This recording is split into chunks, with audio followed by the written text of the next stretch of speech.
You ever find out your whole life was a lie, but only after you'd built a perfect world on top of that lie?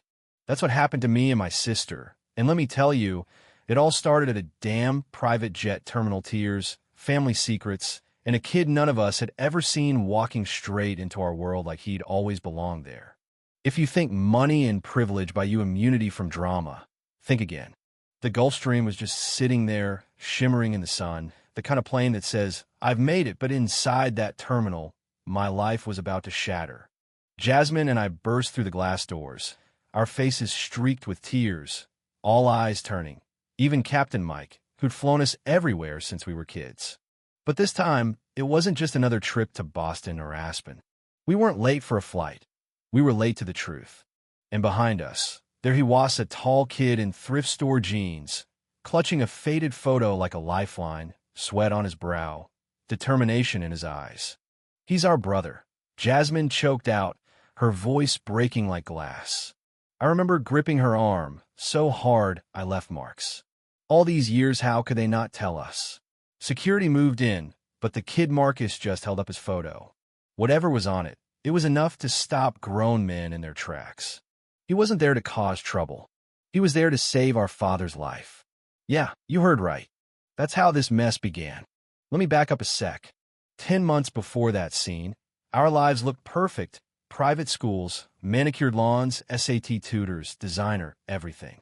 Dad, Richard Henderson, ruled over breakfast like a CEO, and Mom glided around in silk like nothing could ever stain her world.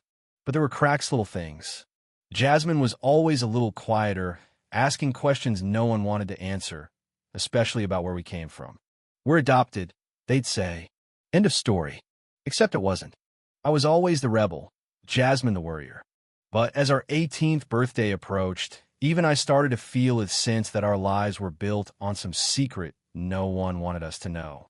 The day Jasmine told Dad she wanted to do a school project on the Great Migration, our history, not just the Henderson legacy, the look he gave her wasn't pride. It was fear.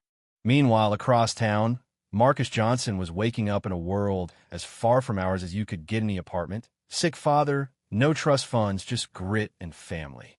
When Marcus found an old letter buried in his mom's things, mentioning continued separation from the Henderson twins, he did what any smart kid would do: Googled us. Suddenly, his life and ours were more connected than any of us knew. But it wasn't just Marcus who was digging.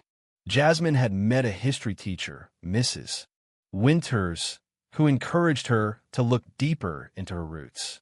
Next thing I know, Jasmine sneaking out to some DNA ancestry place, desperate for answers she sure will hurt.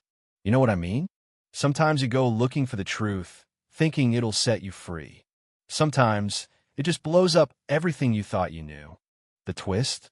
David, our family driver, the kind of man who smiled like every morning was a blessing, was Marcus's father's best friend. He talked about Marcus like he was the future, even though our own father only seemed to care about perfection and connections. That spring, things started unraveling fast. Marcus's father, Terrell, got sicker. The doctors wanted a surgery insurance wouldn't cover, and Marcus needed money for college. The Henderson Foundation scholarship, our dad's charity, became the lifeline. Marcus applied, never realizing just how close the enemy was. But as the interviews loomed, so did the past. Dad got an alert. One of his daughters, Jasmina, had submitted her DNA to a testing site. At the same time, he learned Marcus Johnson was a top candidate for his scholarship. Talk about fate kicking open the door. Dad tried to keep control, but Mom saw the writing on the wall. "Maybe it's time," she said. "The girls deserve to know." But Dad? No way. His image mattered too much. If the truth comes out, it'll be on my terms. Rich people's problems, you think? But the truth is, secrets are like leaks. Sooner or later, they drown you. Jasmine's DNA results arrived first. Imagine finding out the man you call Dad is literally your biological father, not just your adoptive one. That you have a half-brother. That your first 3 years were with a different familial mother you don't even remember. It hit Jasmine like a freight train, but she didn't hide. She wanted answers. And so did Marcus. The final showdown?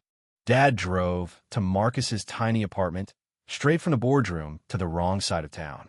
Terrell, his old rival, sat there, hooked up to an oxygen tank, eyes burning with pain and old pride. They argued, memories and accusations flying. Jasmine walked in halfway through, and for the first time, all the lies were laid bare. The marriage to their mother, the custody battle, the closed adoption, the whole dirty secret exposed.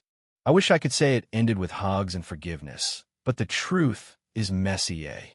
Jasmine called Dad out, demanded that he pay for Terrell's surgery as the bare minimum for years of lies and heartbreak. You want redemption? She said. Start by fixing what you broke. Dad agreed, but not out of guilt, out of fear.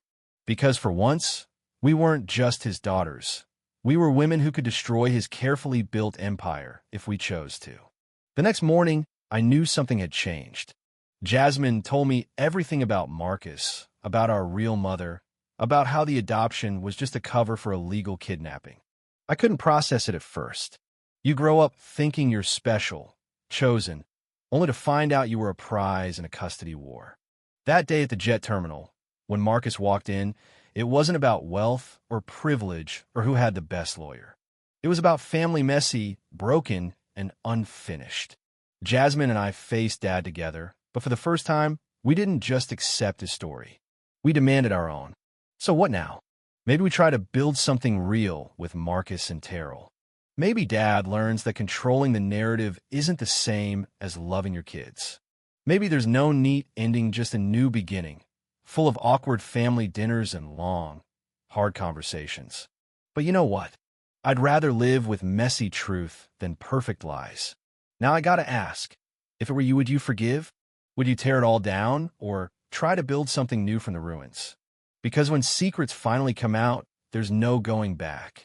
Tell me what you think, who's right, who's wrong, and what you'd do if your whole life turned out to be someone else's story.